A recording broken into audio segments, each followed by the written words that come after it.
2 Kings chapter 6.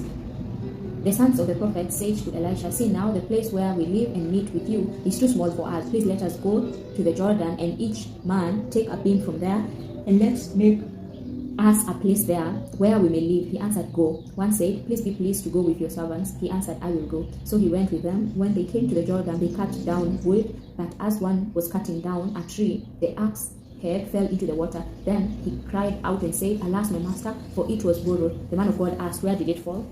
He showed him the place. He cut down a stick, threw it in there, and made the iron float. He said, "Take it." So he put out his hand and took it. Now the king of Syria was at war against Israel, and he took counsel with his servants, saying, "My camp will be in such and such a place." The man of God sent to the king of Israel, saying, "Beware that you not pass this place, for the Syrians are coming down here." The king of Israel sent to the place which the man of God told him and warned him of, and he saved himself there, not once or twice. The king of Syria's heart was very troubled about this. He called his servants and said to them, "Would you show me which of us is for the king of Israel?" One of his servants said, "No, my lord, O king, but Elisha, the prophet who is in Israel, tells the king of Israel the words that you speak in your bedroom." He said, "Go and see where he is, that I may send and get him." He was told, "Behold, he is in Dothan." Therefore he sent horses, chariots, and a great army there. They came by night and surrounded the city. When the servant of the man of God had risen early and gone out, behold, an army with horses and chariots was around the city. His servant said to him, "Alas, my master, what shall we do?" He answered, "Don't be afraid, for those who are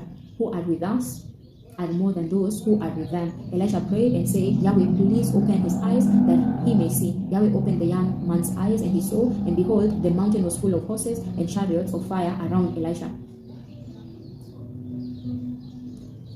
Verse 18, when they came down to him, Elisha prayed to Yahweh and said, "Please strike these people with blindness." He struck them with blindness according to Elisha's word. Elisha said to them, "This is not the way, neither is this the city. Follow me, and I will bring you to the man whom you seek." He led them to Samaria. When they had come into Samaria, Elijah said, "Yahweh, open these men's eyes, that they may see." Yahweh opened their eyes, and they saw, and behold, they were in the middle of Samaria. The king of Israel said to Elisha, when he saw them, "My father, shall I strike them?" He answered, "You shall not strike them. Will you strike those whom you have taken captive with your sword and with your bow?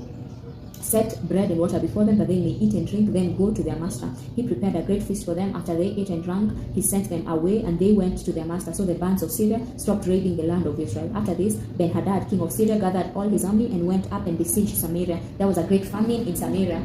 Behold, they besieged it until a donkey's head was sold for 80 pieces of silver, and the fourth part of a cab of doves' dung for 5 pieces of silver. As the king of Israel was passing by on the wall, a woman cried to him, saying, "Help, my lord, O king." He said, "If Yahweh doesn't help you, where could I get help for you? From of the threshing floor, or from the winepress?" Then the king asked her, "What is your problem?" She answered, "This woman said to me, 'Give your son, that we may eat him today, and we will eat my son tomorrow.' So we boiled my son and ate him. And I said to her on the next day, 'Give up your son, that we may eat him.' And she has hidden her son." When the king heard the words of the woman, he tore his clothes. Now he was passing by on the wall, and the people looked, and behold, he had sackcloth underneath on his body. Then he said, "God, do so to me, and more also, if the head of Elisha the son of Shaphat stays on him today."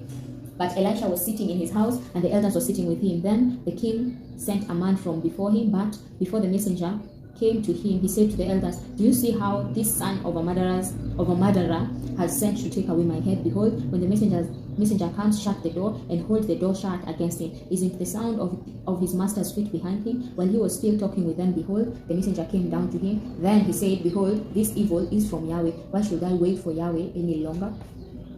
Amen.